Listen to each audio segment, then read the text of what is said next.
Hello, I am Pankaj Sharma from PN Expert.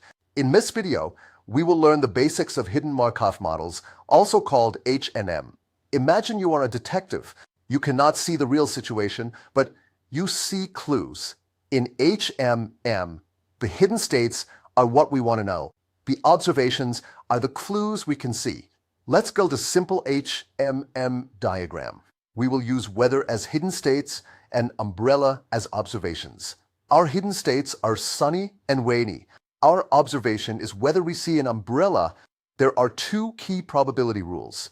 First, transition probabilities tell us how likely it is to move from one hidden state to another.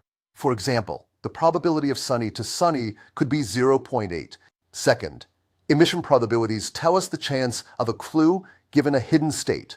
For example, the probability of umbrella given rainy could be 0.9. Now, let's use a fun example, the ice cream mystery.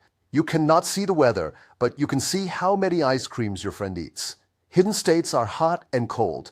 Observations are 1, 2, or 3 ice creams. HMM is useful whenever we observe sequences of clues. For example, speech recognition, weather forecasting, and DNA sequencing. Let's summarize. Hidden state is what we want to guess. Observation is the clue we see. Transition is moving from one state to the next. Emission is the clue produced by a state. That is the core idea of hidden Markov models. We infer hidden states from physical clues using transition and emission rules.